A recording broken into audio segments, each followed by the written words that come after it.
very close to an energetic gate which carries an astonishing energy of love and truth, which will no longer be denied on this planet. Welcome back to True Reality TV inside LoveHasWon, episode 5. So now we're at the part of the story where, so the Eisenhower deal has fallen through and nuclear weapons have now been given by the Greys. And so here we are back at Atlantis 2.0.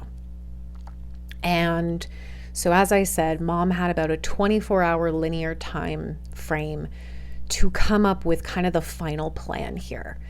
And after she obtained the research from the Greys, that's really, from my awareness of her, is when she really started to understand the ego-programmed mind. And I don't know if prior to that, like I said, with Blavatsky, she was downloading those things and she was talking about the mind and talking about the ego.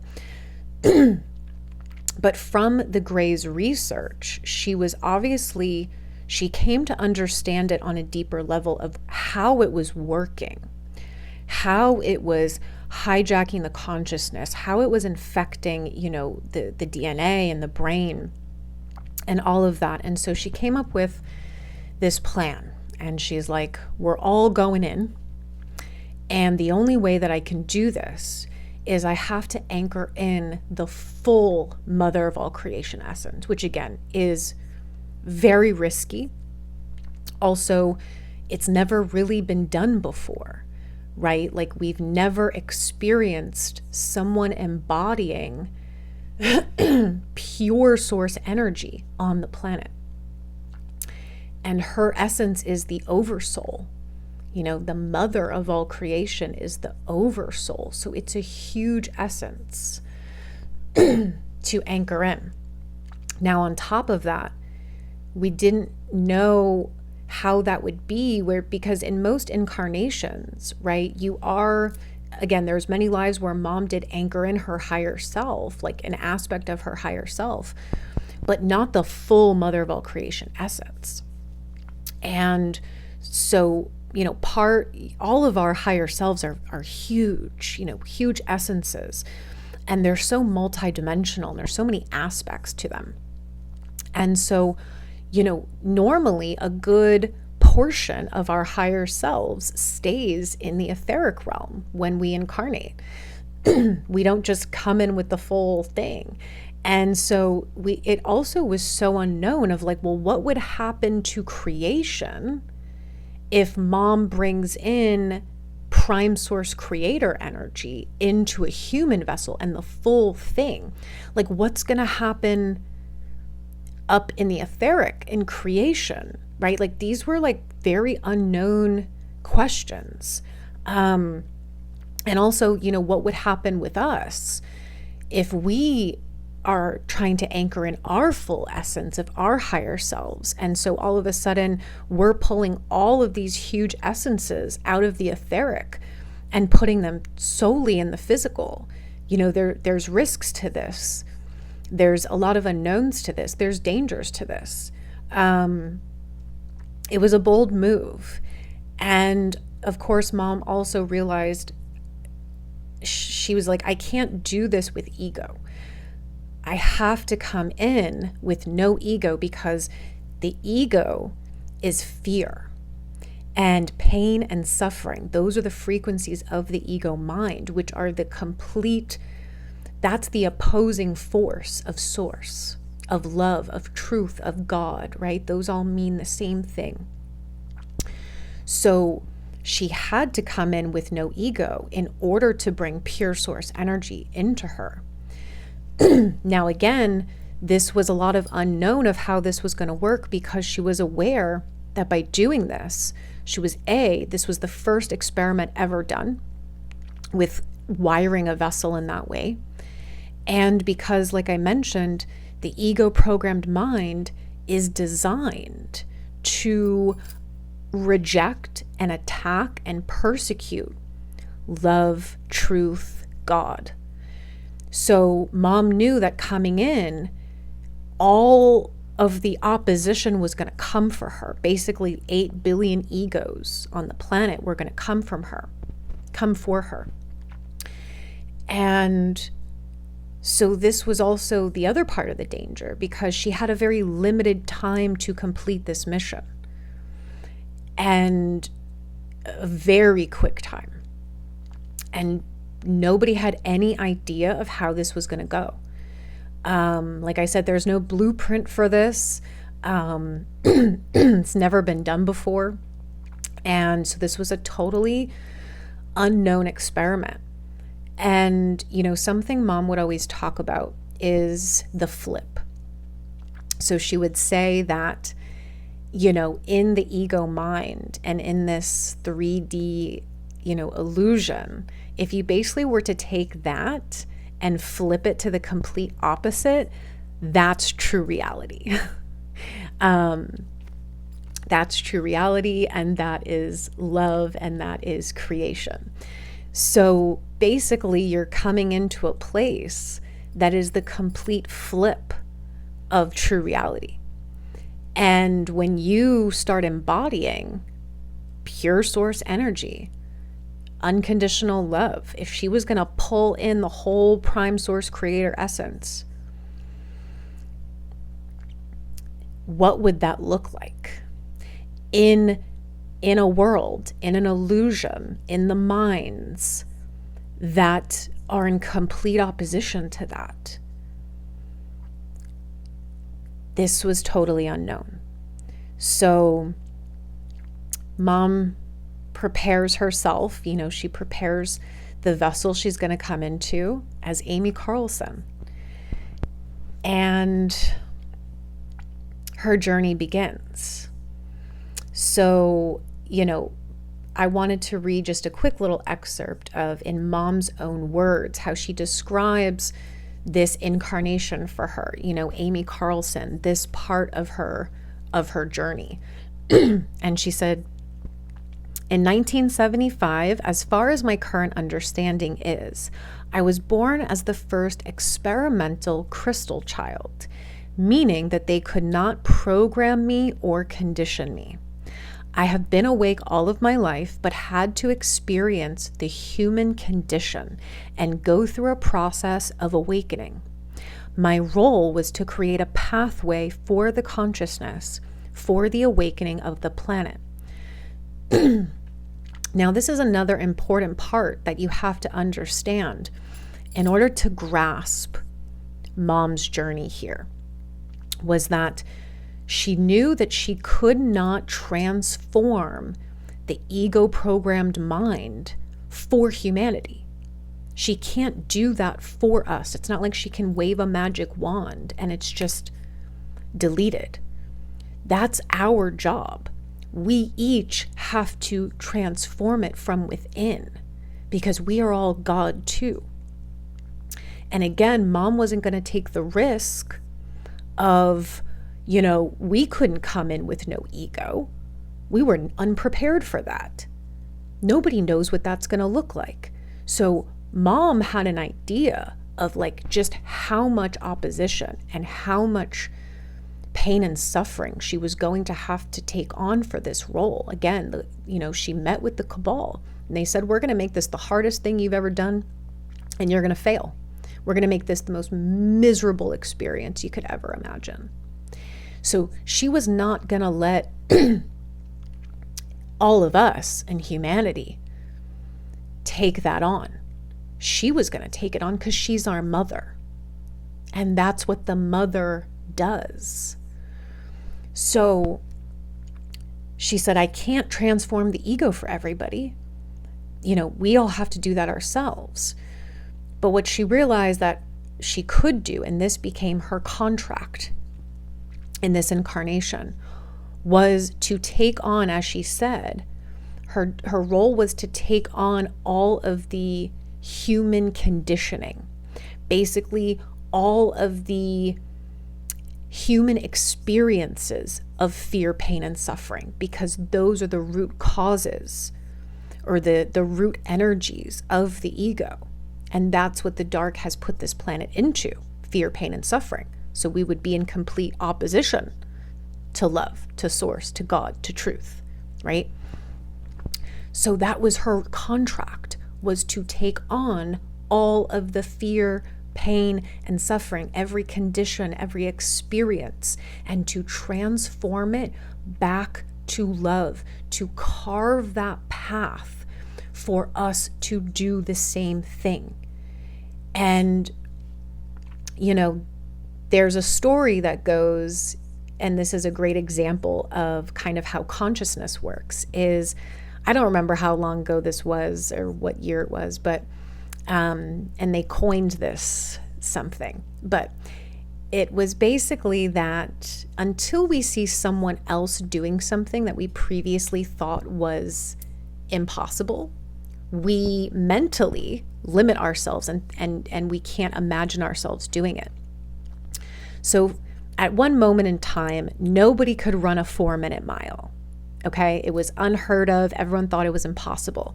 And then finally, somebody does it. Somebody runs the 4-minute mile. And then all of a sudden, shortly after that, a bunch of other beings are able to run the 4-minute mile. And that's how consciousness is, right? Like, until we see that something that was previously thought to be impossible becomes possible because we see someone else doing it, all of a sudden it carves a pathway in the consciousness of, I can do it too. And that was Mom's whole thing, was in order for us to remember who we are, in order for us to awaken, remember that we are God with God, to reclaim our true selves, our God selves, our higher selves, and to walk the path of the physical ascension, somebody had to do it first. And that is what she agreed to take on. She was going to be the first to fully anchor in her full God self, her higher self essence. Of course, our mother, right, would do this first. Prime Source would do this first because we are all aspects of Prime Source. So it would only make sense that she would do this first. So she had to claim the God self. She had to take on all the fear, pain, and suffering. She had to go through all the transformation. She also was in the total unknown of what the physical ascension process would look like. Again, because it had never been done before. So Mom used to always say, I'm the guinea pig. I'm the experiment of creation. Because again, it was unknown as to how the human vessel is going to go through an ascension process. This has never been done before. What does it look like? What are we going to experience? So this is what Mom's journey was about. Now, she goes on to say, we had a 1 in 7.8 billion chance that we would be able to accomplish this, and we did. This has never occurred before in creation. This is our 5th attempt in history. We tried to bring this energy in. Now, I had mentioned in the previous episodes that there were 7 attempts, and sometimes the records of what Mom accessed would change. At the time she wrote this, that was her awareness. And then, later on throughout mission, I remember her talking about this being the 7th attempt. So don't get too attached to information, but this is how truth kind of changes when we're able to, timelines change and things change. So just wanted to clarify that part. And she said, all higher selves participated with me. I was just the physical vessel capable of accomplishing this part of the mission. So enter Mom on November 30th, 1975 as Amy Renee Carlson. And she's born in McPherson, Kansas. For those who are interested in like astrology and things, Mom was a life path 9. She was totally true to that life path 9. She was a Sagittarius sun, Scorpio rising, moon in Scorpio, Mercury in Sagittarius, Venus in Libra, Mars in Gemini, and she was also a North Node Scorpio. So just a little, I'll one day do a full dive on Mom's birth chart because it's utterly fascinating. But I wanted you guys to hear in Mom's own words a little bit about her remembrances of coming in to this incarnation as Amy Carlson. Born in the little town of McPherson, Kansas, as a baby. My mother, goodness, I got measles as I was like born. Started giving me all these infections. My mom thought I was gonna die immediately. Whole town did, of 11,000 people. So I was like, oh, well, all right, whatever. My light shined so bright, my mom started taking pictures, and as a baby. And the story is that when I came out, and I remember, like, it's like I have to be born now. I saw the rainbow tunnel, I came right out, and I was like, fuck you, parents.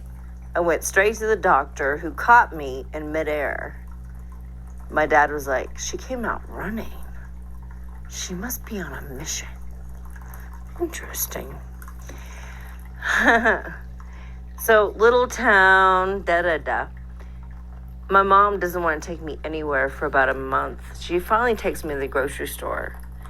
And the story that she shared, and I have some remembrance of this, is that she took me there, and then everybody wanted to look at me. And so the whole store stopped grocery shopping and just focused on me. It scared the fucking crap out of her. She like put me off to my grandmother. I was like, please take care of her. I don't know what to do with her. Everyone wants to look at her. And it began, the adventure.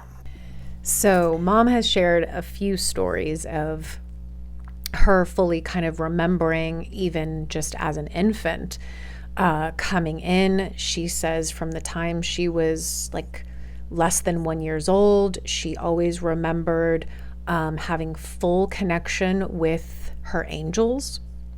She saw angels, she spoke to angels, she would see the trees speaking to her, plants speaking to her. Like from the time she could remember, she was in communication with all living things and with spirit. And,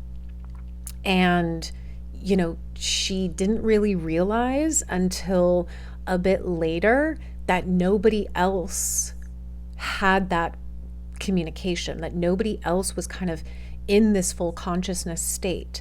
But as a baby and as a toddler, she didn't understand that. She didn't know that what she was seeing and what she was experiencing was different to everybody else.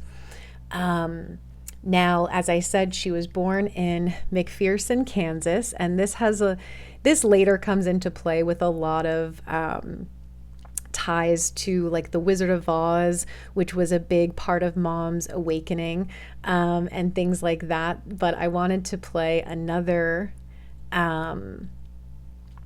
voice note that Mom talks about, just her remembrances of growing up in McPherson and just kind of what, you know, she remembers as why this was this important place that she kind of incarnated into, and, you know, why she chose her family and why she chose this area and this timing. You know, there was all kind of a divine plan to it. So this is Mom talking about McPherson, Kansas, and X marks the spot.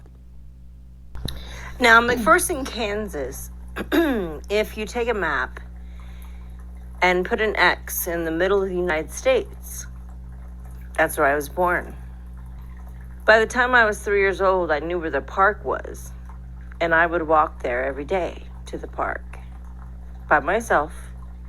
Said, fuck you, parents, fuck you, everybody. I got fucking angels with me. I knock on doors, ask if I could help them with anything. make them some tea, sweep their floors, sweep their porches, whatever I could do. I would do that. They'd give me a little piece of candy sometimes it was butterscotch or peppermint, one of those little candy things. And I'd move along into the park where there was this huge statue of this Indian. And it said, and I would read it every day, like, there's something here. I couldn't figure it out. I was like, well, I'll just freaking read it every day and maybe I'll fucking figure this out. Roses were everywhere. It was like, stop and smell the roses. I knew this. And it was built there. But the statue said, X marks the spot. I was like, what? And I found out that I am, how much? Around 38% Cherokee Indian. My grandfather was a chief. We found out. He died early, but anyway. Now, there's one more that I wanted to play. And so as Mom is a child, right? She comes in knowing she's here to figure something out. And so if any of you as children or teenagers or young adults had that same feeling, because I know that I did, this was why we felt like that, right? And so Mom kind of came in knowing she was here to like figure something out.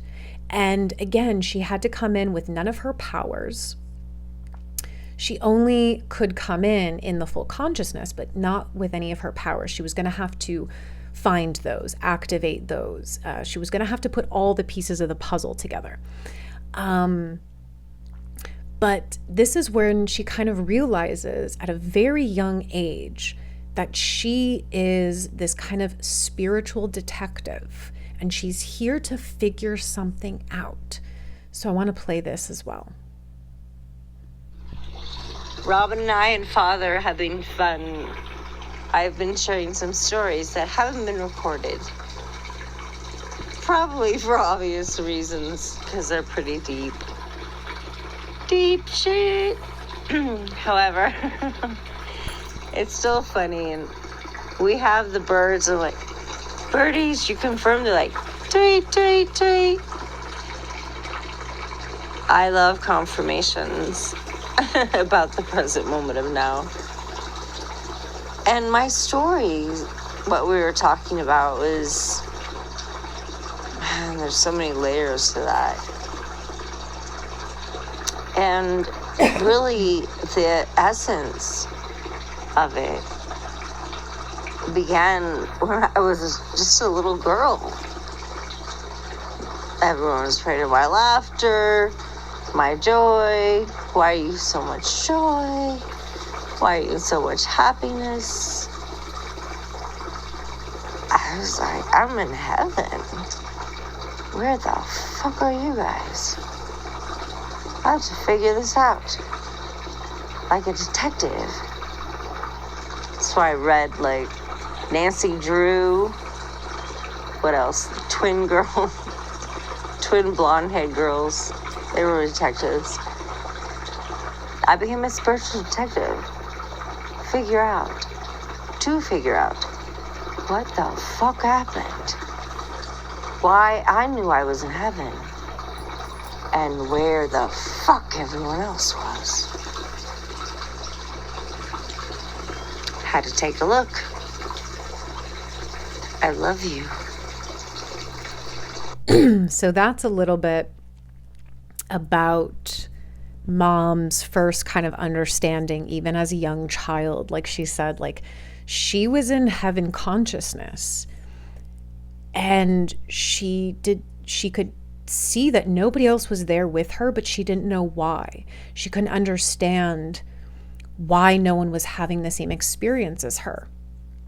And, you know, and Mom would, as she shared there, you know, there were certain things that would really trigger the egos. One of them was her laugh, even to this day.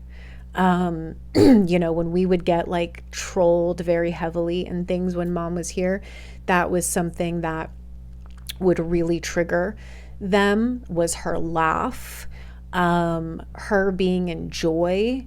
That was really triggering to egos. Mom, would tell us so many stories from childhood, young adult, mid-adult, right, of how she would get like kicked out of places because she was laughing too loud. And like, that is really the crux of it, right? Is like the ego hates joy because it likes fear, pain, and suffering.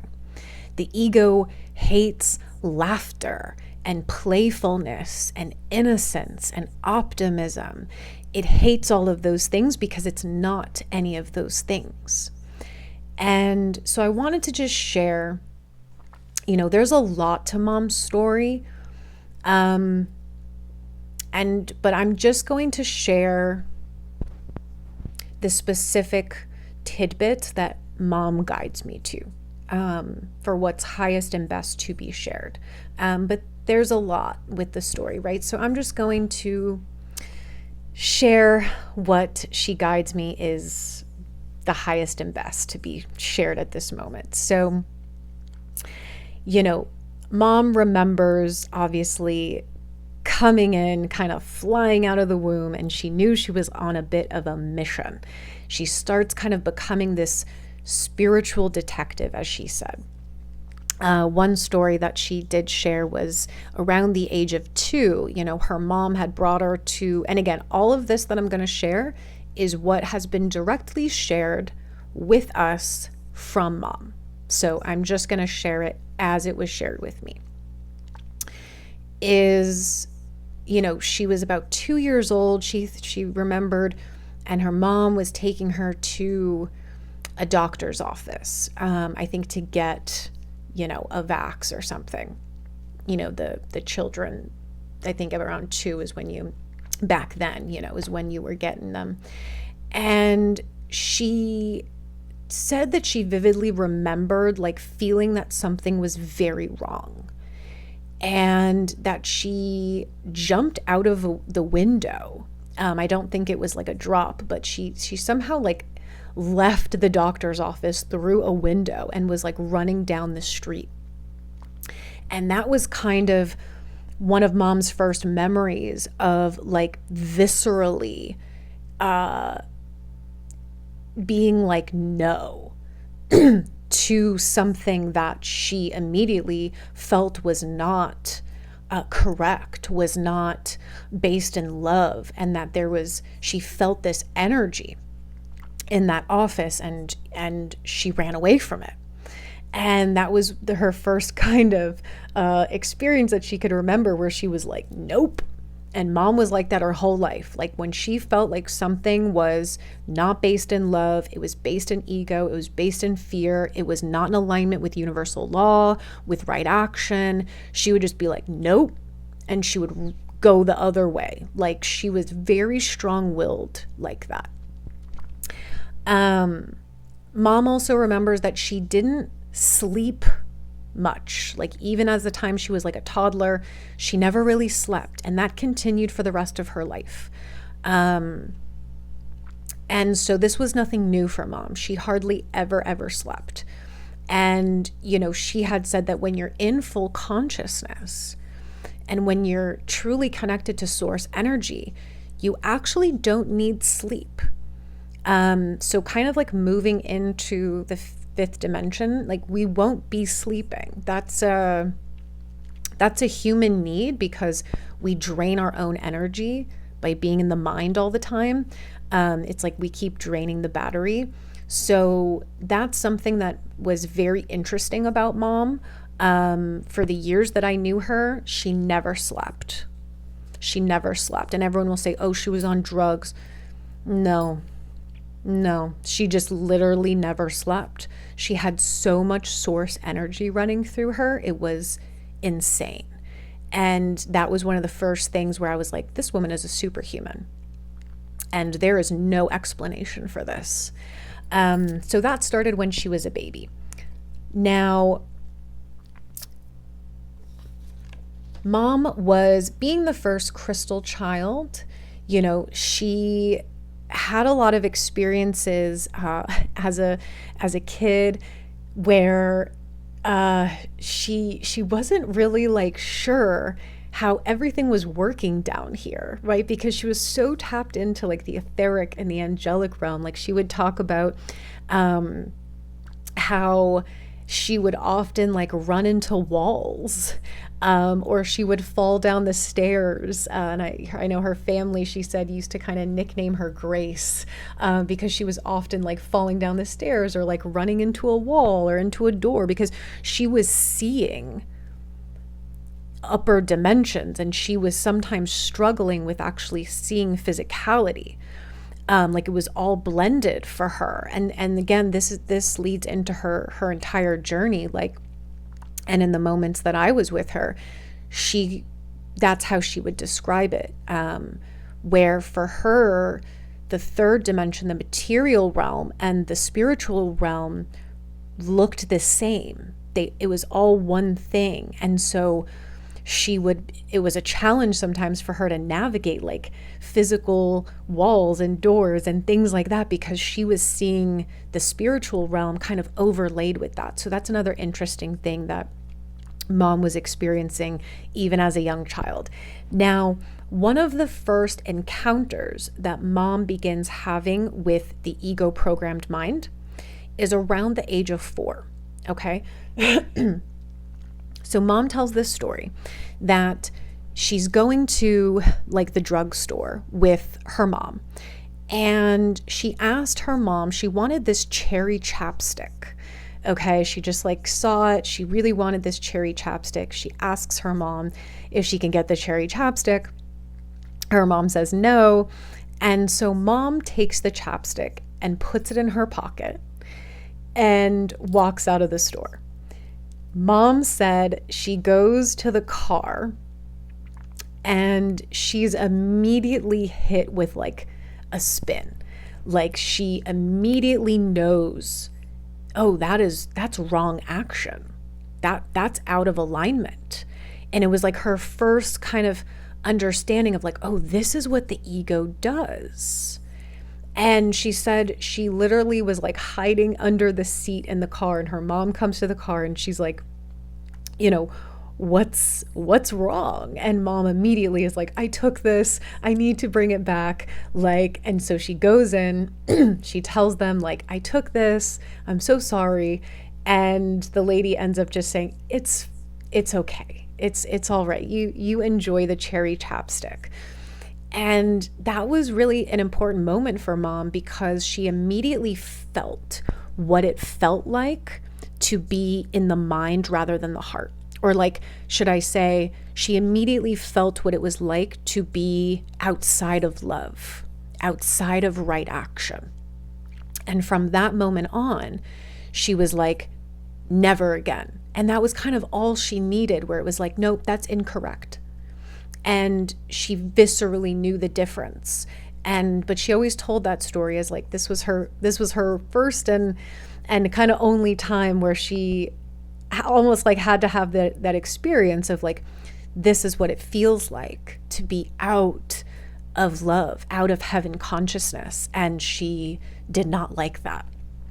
Now, you know, there was also a lot of stories that she told us, especially getting into, you know, by the age of like 4, 5, 6, right, is that she was often talking to angels. Like I said, she was always in communication with them. She was always able to see the spirit realm, if you will, and she didn't quite understand at those times that nobody else was seeing that was not like a common thing.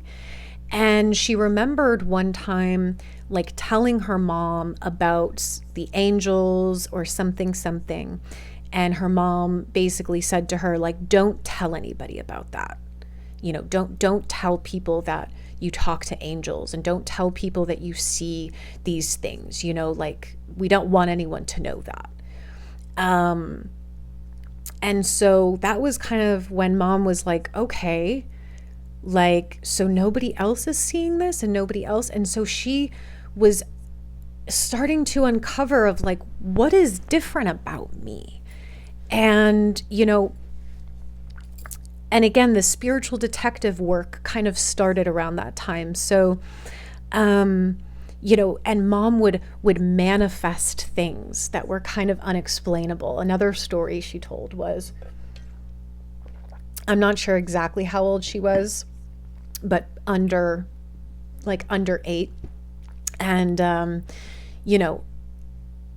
they didn't grow up with a lot of money. And there was a time like after, her parents had separated, and she just remembered that her and her sister and her mom, there was like a financial struggle at the time. And mom remembers kind of like, asking the angels for assistance. And she goes outside to their mailbox, opens the mailbox, and there's $100 bill in there. And of course, it's just like one of those miraculous synchronistic moments that there's no explanation for it.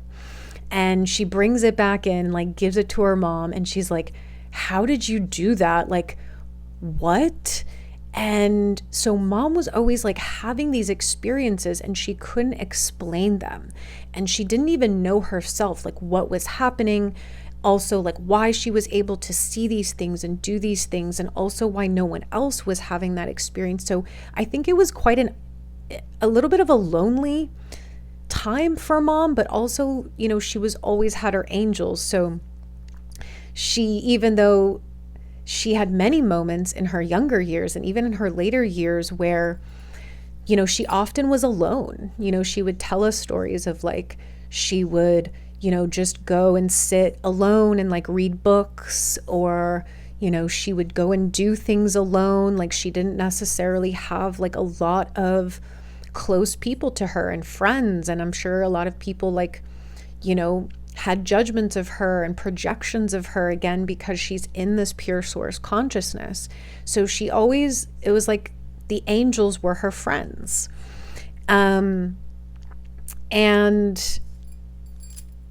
And so she didn't feel alone, but I know that mom always did feel very different.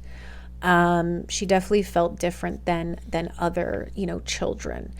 And so at around 4 or 5, mom did remember that she used to study the Bible. So she started like reading the Bible. I think it was around 4 or 5. And she remembers one time being taken to church. And so at this time, her parents, again, when she was real young, had apparently taken her to like a lot of churches and different like religious leaders. And basically they were asking them questions of like, I think they were trying to from mom's recollection, she felt like they were trying to understand what was going on with their daughter. Like, it's a little bit weird. She's a little bit different. She's talking to angels, and so they're trying to kind of get some, I guess, like spiritual answers here. And they knew she was like special, but didn't really understand what was going on. And so mom does remember like being brought to church at the age of like 4 or 5. And she said she just remembers that like, the preacher, the pastor, whoever is like up there sharing something that Jesus said. And mom yells out, "Liar." And she was kicked out of church at a very young age, because even at that age, she knew frequency. And she was like, "You're lying. That's not true." And so began the story of mom's life, because another part of her of being source consciousness is that source consciousness always speaks truth. And when truth is not being spoken, when lies are being spoken, when things are being hidden and covered up and they're not being, it's not truth and transparency, source is going to call that out. Like it's an ego programming to enable. And so that is a big thing mom taught us, was that all egos, we all just enable each other. And I'm sure you've all experienced that in your life. You just enable bad behavior. You enable someone because it's like, oh, well, that's just the way they are, even though it's dysfunctional. We enable bad behavior. We enable toxic behavior. We enable lies. We enable half-truths. We enable corruption because we don't stand up and speak the truth and call it out, because source is courage and bravery. And mom exemplified that always. And of course, that's why the ego didn't like her, hated her. Now, at this point, again, I forget which age this is, but this is all between 1 to 7 years old.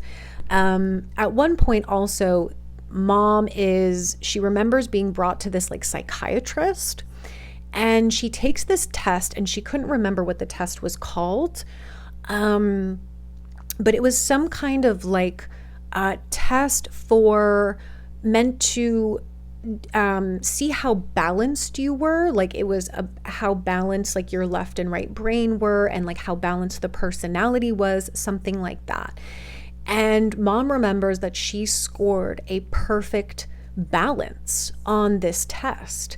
And basically the doctor was shocked and was like, this is not possible. That's never happened. Nobody is perfectly balanced, but she scored a perfect balance on this test. Again, this was just another story of her journey of not understanding, why am I always the weird one? What is going on? And so this was when mom learns very early on that she's different, that she's very different. And in fact, mom had shared that she didn't actually speak much up until she was about 7 years old, because a lot of her communication with the angels around her was telepathic. So she didn't actually verbally speak a whole lot. And she said that, her school thought that she was slow. And they actually put her in special ed classes. And, her mom had to come to the school and be like, there's nothing wrong with that, but she's not special ed. She just doesn't talk a lot. But mom actually ended up being in those special ed classes for a while. And she said she loved it. She actually loved working with the other children in that class, that she actually felt a resonance with them. And she ended up kind of taking on a little bit of this student teacher role with the other kids there. And she was helping them and kind of mentoring them or tutoring them in different things. And, they could feel her because they're much more telepathic and much more intertwined with the heart. And so she really enjoyed those moments a lot. And she really always just would have such warm memories of those of that time period when she was in those classes, because she said she felt like she really connected with the other children there, and that it just brought her a lot of joy. Now, as mom was getting older, more of her essence was coming in. Okay, so as she's getting older, more of this essence of hers is starting to come in, which means the more opposition that was going to start coming in. And again, as I shared, mom's contract was to take on all of the fear, pain, and suffering experiences. And so this really began for her of the kind of realization of how much pain and suffering her journey was going to entail when she was about 8. And I'm not going to go into too many details just out of respect for her family. But in order to be authentic and truthful as to the stories that mom shared with us, I'm going to touch on it. So mom had shared that after her parents had divorced, her dad got remarried, and her mom I don't know if she had already gotten remarried or was going to be, to her stepfather, Daddy Reed, who she loves and who is now in the etheric realm and was one of her guides. But he was a very special person to her, as was her mom. But during this time of the divorce and separation, not exactly sure how it all went down, but mom ended up living with her father and stepmother. And from the ages of 8 to 11, she experienced a lot of abuse by her stepmother. Physical abuse, emotional, I'm sure as well.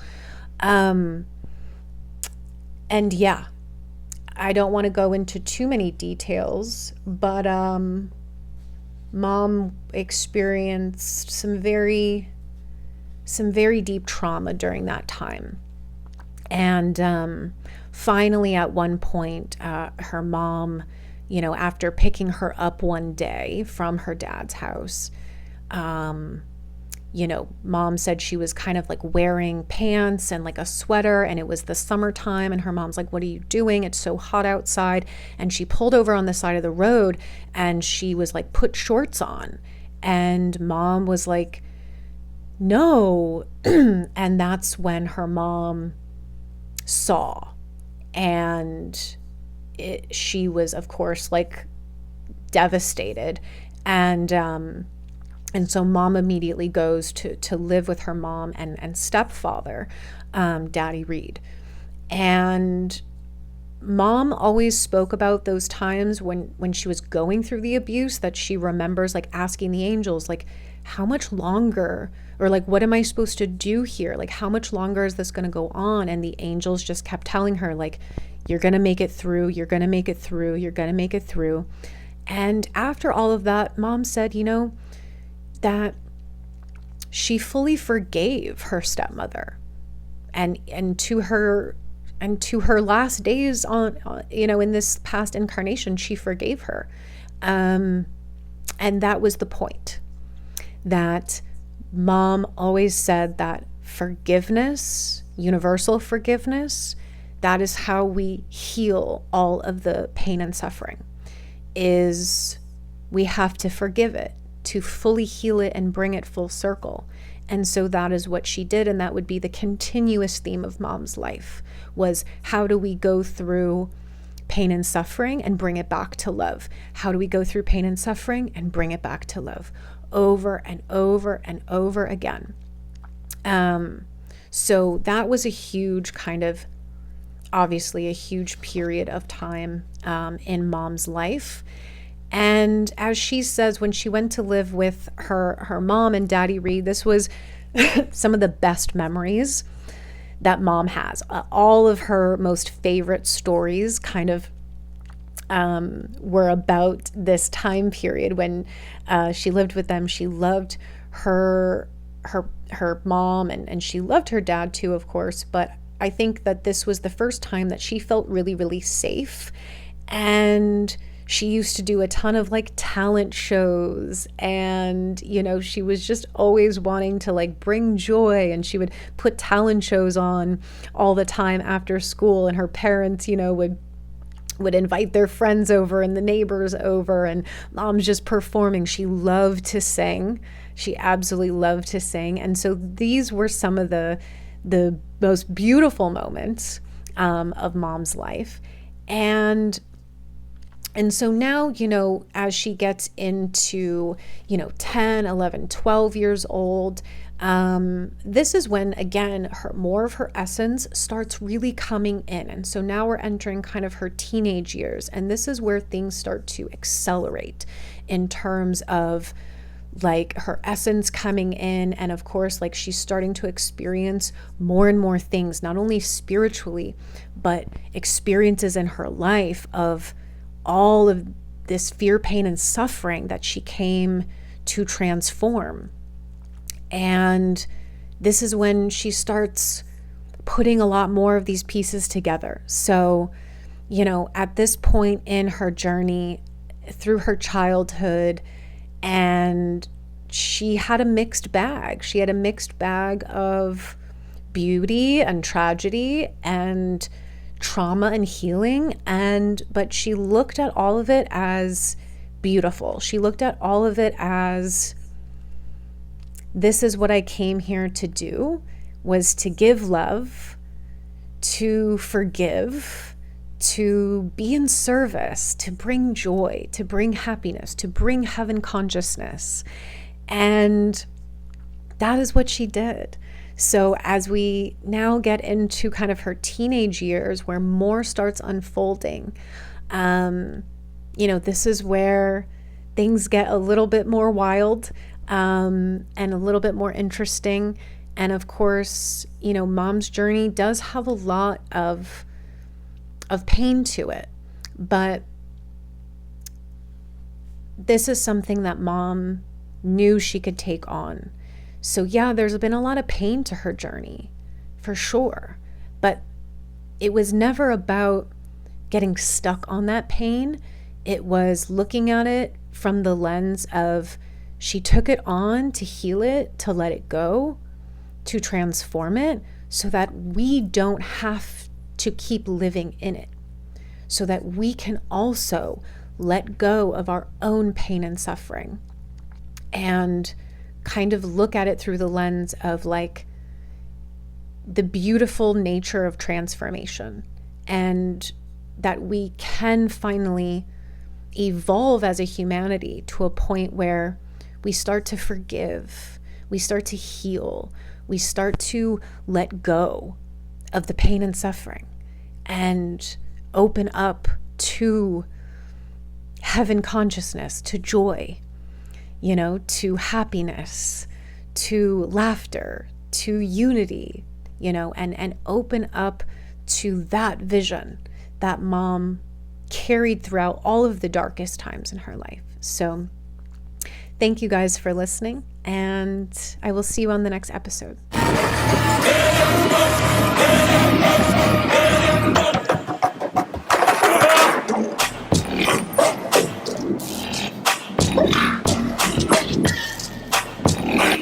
We are very close to an energetic gate which carries an astonishing energy of love and truth, which will no longer be denied on this planet.